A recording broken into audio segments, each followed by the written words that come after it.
torture chambers, secret passageways, vats of acid, and deadly vaults. In 1895, Chicago police unearthed horrific evidence of torture and multiple murders at the sprawling castle of H. Holmes. Masquerading under the guise of caring doctor, kind husband, and prominent businessman, H. Holmes was a contemporary monster, designing his buildings solely for the disposal of human bodies. Torture doctor, monster of 63rd Street, H. Holmes was America's first serial killer.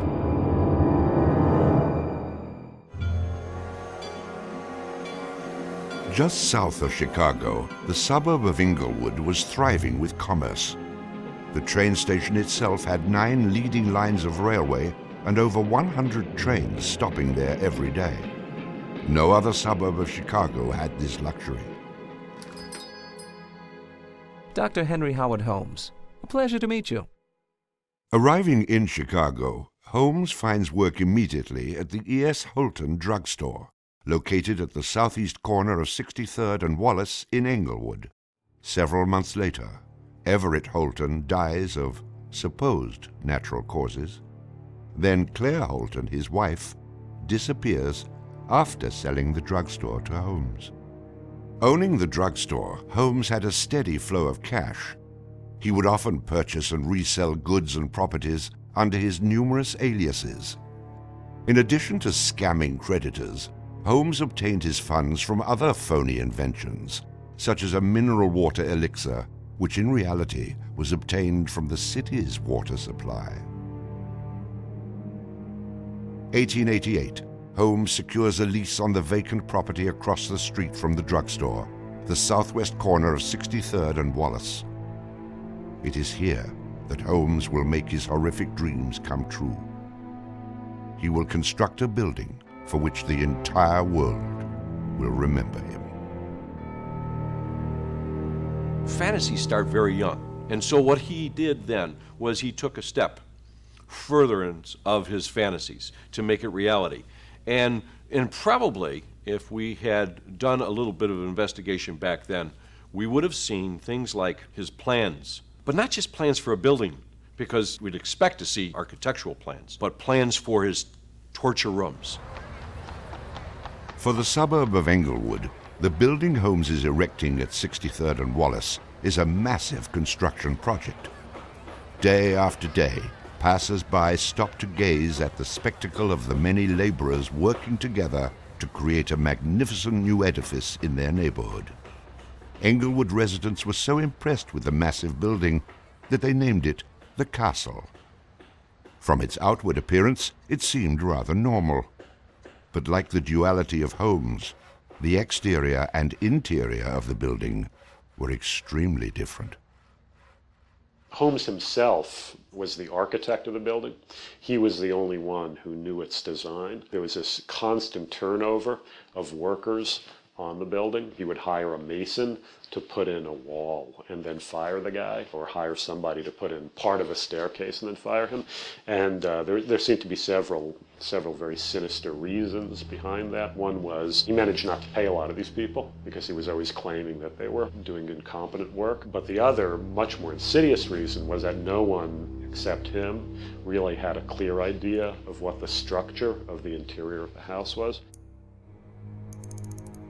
He had a huge bank vault installed in one of the rooms. And the way he did it was he put the vault in first while the building was under construction, and then built the room around it. And he bought this thing on credit and then refused to pay for it. The bank company said they were going to repossess the vault. Holmes said, well, come on in and do, but if you damage my building in any way, I'm going to sue you for everything you're worth. The bottom floor of the castle housed a pharmacy, jewelry store, barber shop, restaurant, and a blacksmith shop. Behind this innocent facade was a Gothic house of horrors designed by the mind of a monster.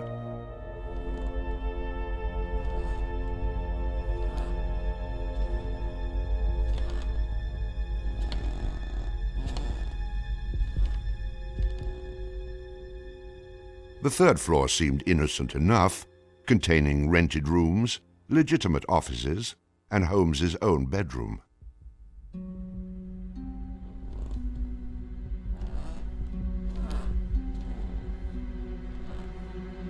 But it was the second floor that contained 35 rooms, many specifically designed as killing chambers.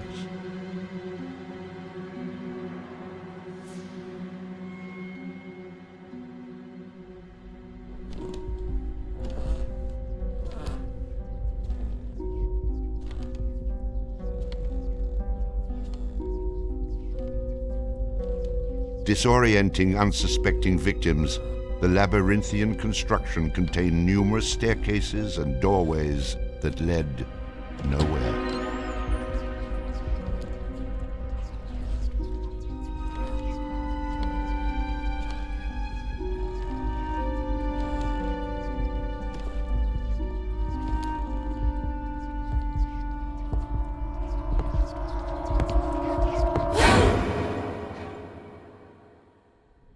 For a quick method of hiding a victim's body, a concealed greased chute and trapdoor led directly into the basement of the castle.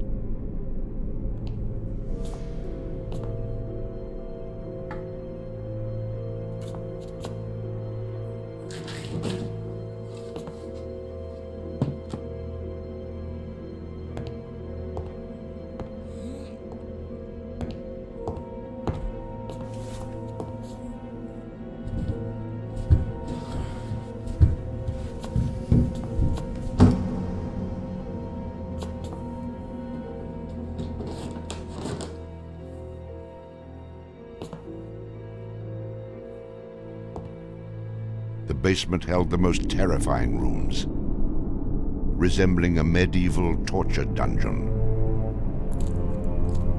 Acid vats, quicklime pits, and a crematorium disguised as a glass-bending furnace were Holmes's favorite methods of immediate body disposal.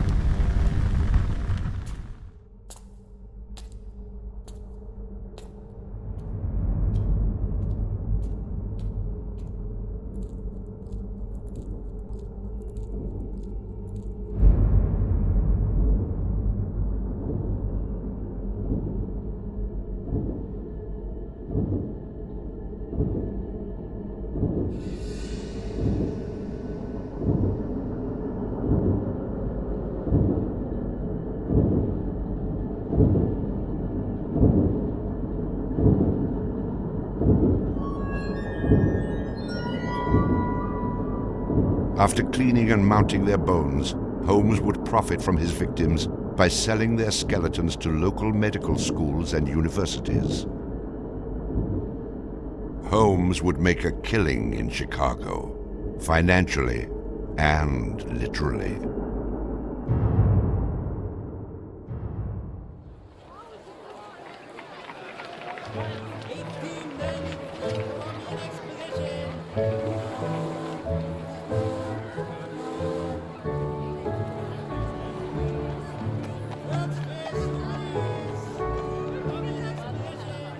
May 1st, 1893, the World's Columbian Exposition is open to the public in Chicago. Spanning 600 acres, sprawled out along beautiful Lake Michigan, the magnificent fair is a monumental sight to behold. Over 20 million people from around the world would attend the dazzling World's Fair between May 1st and October 30th, 1893.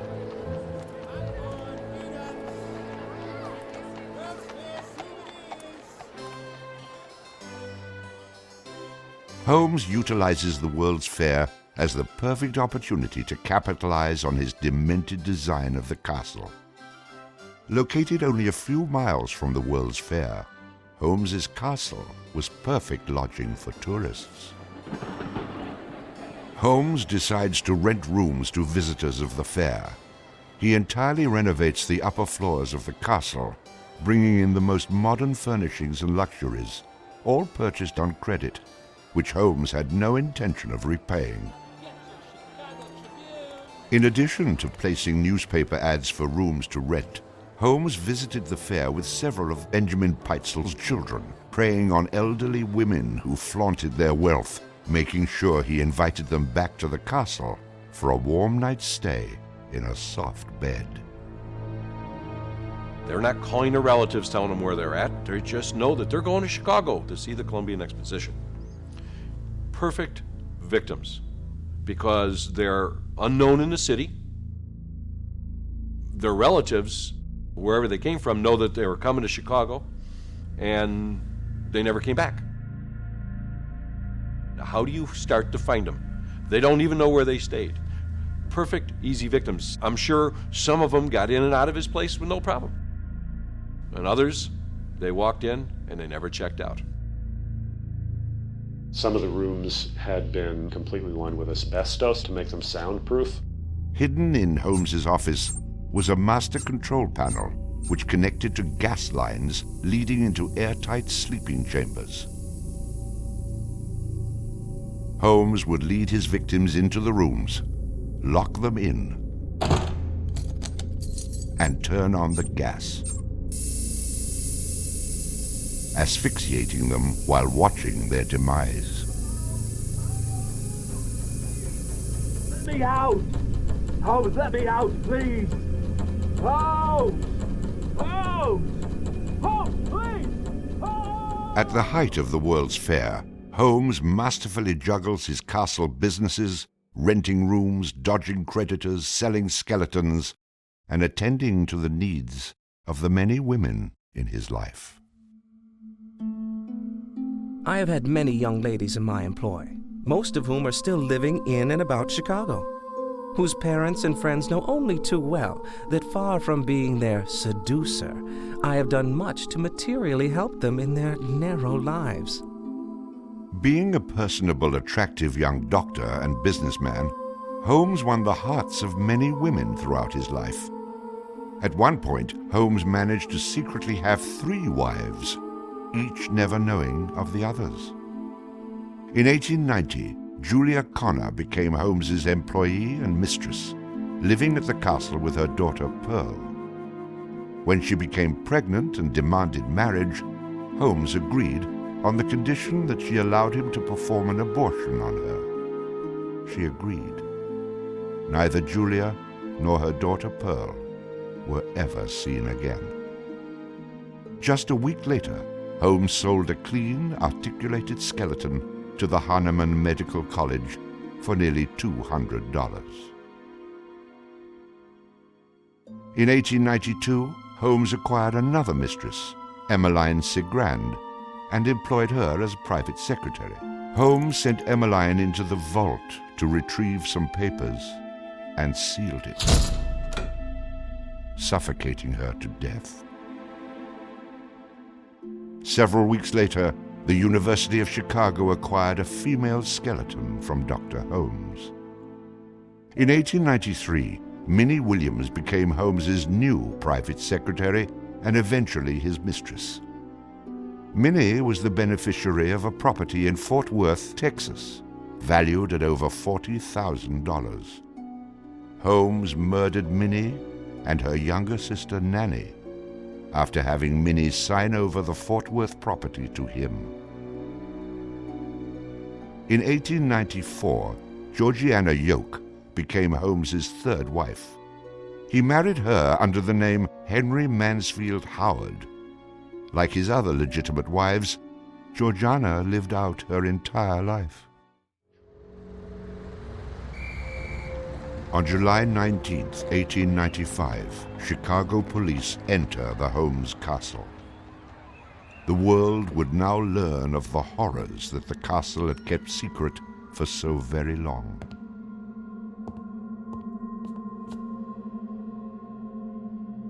As disoriented detectives and police searched the upper floors of the castle, the true depths of Holmes's evil were waiting in the basement.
Among the death devices in the basement of the castle, investigators find piles of mixed human and animal bones, bloody women's undergarments, and a wooden dissection table saturated with dried blood.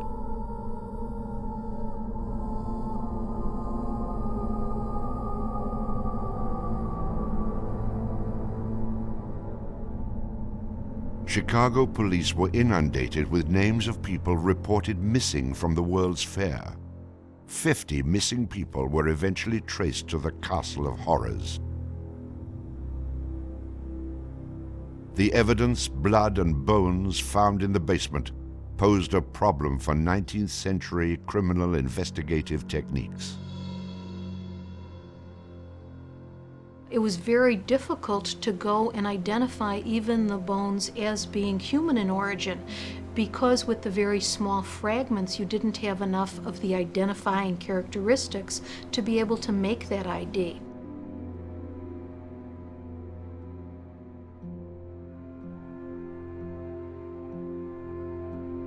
The world is now calling Holmes the monster of 63rd Street, torture doctor, and the modern Bluebeard. Overnight, Holmes transforms from arch-swindler to arch-fiend.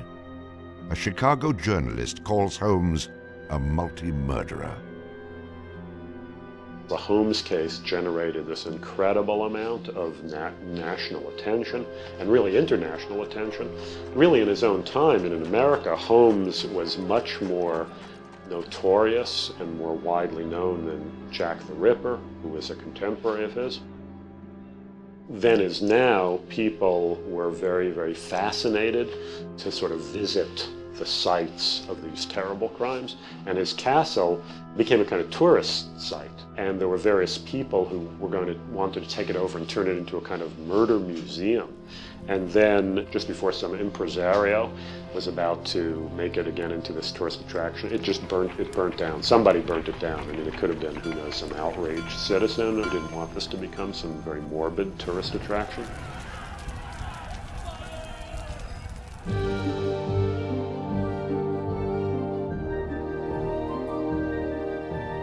Holmes's trial was kind of the O.J. Simpson trial of the day. It just generated this huge amount of publicity. The case had become a kind of national obsession. Of course, there wasn't CNN or Court TV back then, so it couldn't be covered quite as relentlessly, but it was covered very, very extensively. There were true crime books and pamphlets and all kinds of stuff.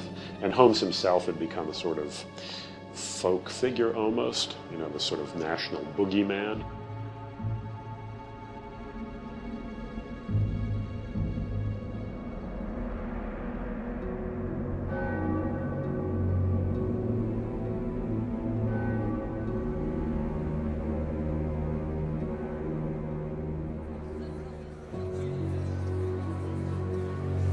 The courtroom fills for the final verdict to be read.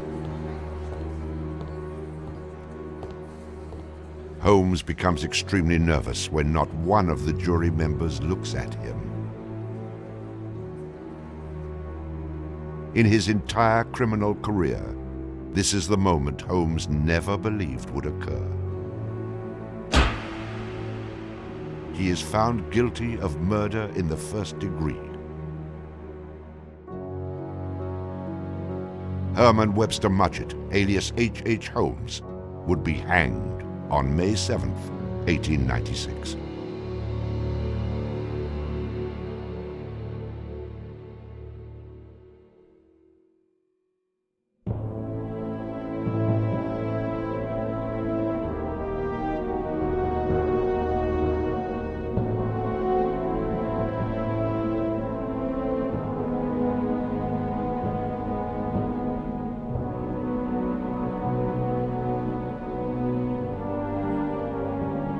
While Holmes was in jail, awaiting the execution of the sentence, he was made an offer by William Randolph Hearst, supposedly for a significant amount of money, to provide his confessions. Holmes, who had already issued about a half a dozen completely self-contradictory versions of his crimes, clearly at this point felt he had nothing to lose. He was going to die anyway. In this confession, he did a complete about-face, and portrayed himself as the worst monster who ever lived. He just basically confessed to every crime anybody had ever suspected him of and threw in a few more for good measure. He's reliving the fantasies after the fact now. He's reliving the fantasies of things that he did. She was very willing to do this, and prepared to leave the vault upon completing the letter, only to learn that the door would never again be opened until she had ceased to suffer the tortures of a slow and lingering death. The partial excavation in the walls of this room found by the police was caused by Latimer's endeavoring to escape by tearing away the solid brick and mortar with his unaided fingers. I closed the door and turned on both the oil and steam to their full extent. In a short time, not even the bones of my victim remained. It was the footprint of Nanny Williams that was found upon the painted surface of the vault door, made during her violent struggles before death. Only one difficulty presented itself. It was necessary for me to kill him in such a manner that no struggle or movement of his body should occur. I overcame this difficulty by first binding him hand and foot, and having done this, I proceeded to burn him alive by saturating his clothing and his face with benzene and igniting it with a match. As soon as he had ceased to breathe, I cut his body into pieces, and by the combined use of gas and corn cobs, proceeded to burn it with as little feeling as though it had been some inanimate object. I immediately took them to the Vincent Street house and compelled them to get within the large trunk, through the cover of which I had made a small opening and ended their lives by connecting the gas with the trunk. Then came the opening of the trunk and the viewing of their little blackened and distorted faces. Then the digging of their shallow graves in the basement of the house. The ruthless stripping off of their clothing and the burial without a particle of covering save the cold earth.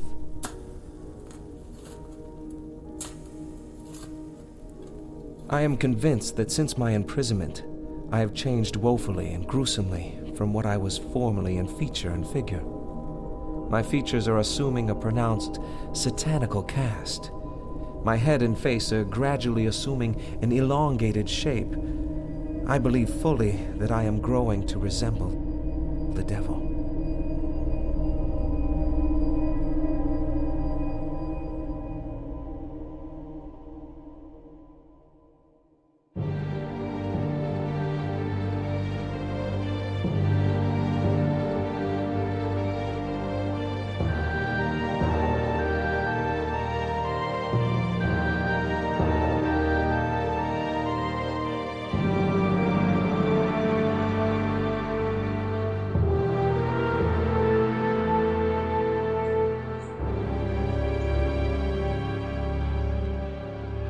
On the gallows, just before he died, he recanted. He claimed that the confession that he had published was a complete fabrication. The extent of my wrongdoing in the taking of human life consists in contriving the killing of 2 women that have died at my hands as a result of criminal operations. That is all I have to say.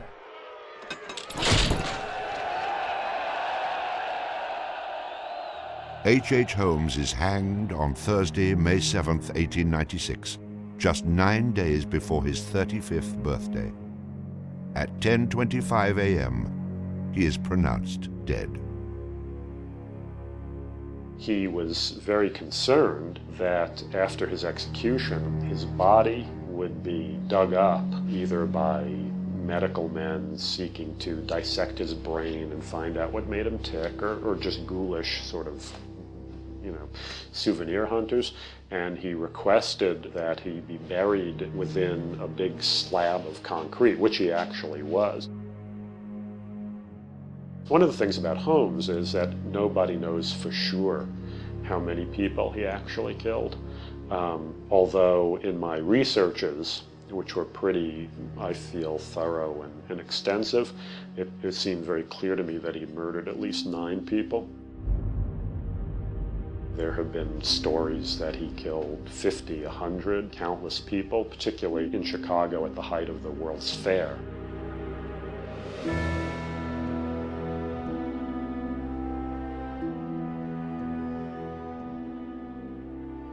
How many people did Holmes actually murder? Most likely, no one will ever know.